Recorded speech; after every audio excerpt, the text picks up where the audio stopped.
To be a man is to suffer for others. God help us be men. I'm convinced that the truest act of courage, the strongest act of manliness, is to sacrifice ourselves for others, in a totally non-violent struggle for justice. We don't need perfect political systems. We need perfect participation. Preservation of one's own culture does not require contempt or disrespect for other cultures.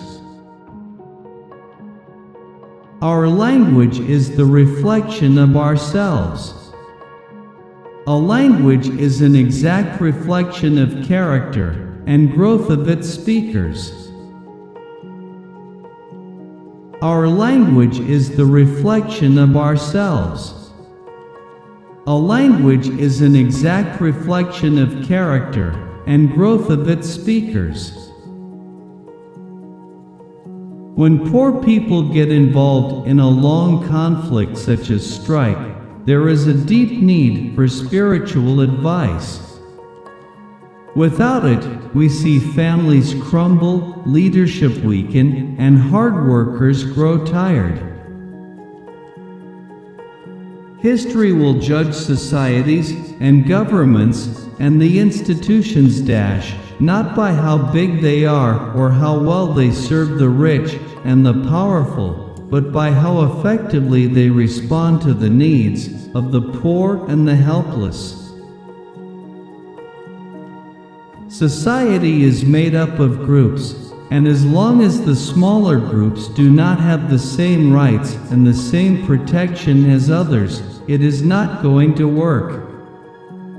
Somehow the guys in power have to be reached by counterpower, or through a change in the hearts and minds, or change will not come. We draw our strength from the very despair in which we have been forced to live. We shall endure. If you really want to make a friend, go to someone's house and eat with him. The people who give you their food give you their heart. In some cases, non-violence requires more militancy than violence. Non-violence means people in action. People have to understand that with non-violence goes a hell of a lot of organization. There is no such thing as defeat in non-violence. From the depth of need and despair, people can work together, can organize themselves to solve their own problems, and fill their own needs with dignity and strength. A fight is never about grapes or lettuce. It's about people. Being of service is not enough. You must become a servant of the people. When you do, you can demand their commitment in return. There is no turning back. We will win. We are winning because ours is a revolution of the mind and heart. The end of all knowledge should be service to others. Years of misguided teaching have resulted in the destruction of the best in our society, our cultures, and in the environment. Real education should consist of drawing the goodness and the best out of our own students. What better books can there be than the Book of Humanity? A word as to the education of the heart.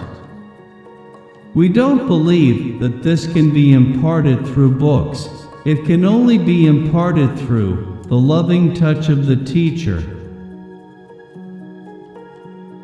We cannot seek achievement for ourselves and forget about progress and prosperity for our community.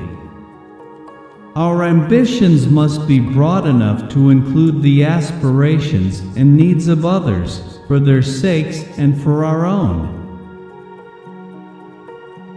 Students must have initiative. They should not be mere imitators. They must learn to think and act for themselves and be free. We need to help students and parents cherish and preserve the ethnic and cultural diversity that nourishes and strengthens this community and this nation. Perhaps we can bring the day when children will learn from their earliest days that being fully a man and fully a woman means to give one's life to the liberation of the brother and sister who suffers. Organizing is an educational process. The best educational process in the Union is the picket line and the boycott. You learn about life. There is no substitute for hard work, 23 or 24 hours a day. And there is no substitute for patience and acceptance. You are never strong enough that you don't need help. Farm workers are society's canaries.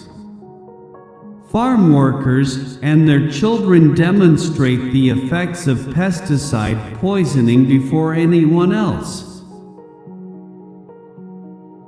We farm workers are the closest to food production. We were the first to recognize the serious health hazards of agriculture pesticides to both consumers and ourselves. Children of farm workers should be as proud of their professions as other children are of theirs. To make a dream come true, the first requirement is a great capacity to dream. The second is persistence. When you sacrifice, you force others to sacrifice. It's an extremely powerful weapon. There are many reasons for why a man does what he does. To be himself, he must be able to give it all. If a leader cannot give it all, he cannot expect his people to give anything.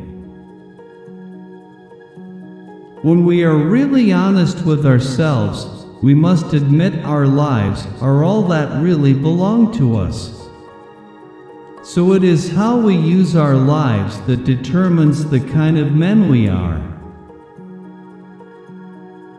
From the depth of need and despair, people can work together, can organize themselves to solve their own problems, and fill their own needs with dignity and strength. Kindness and compassion towards all living things is a mark of a civilized society. Conversely, cruelty, whether it is directed against human beings or against animals, is not the exclusive province of any one culture or community of people.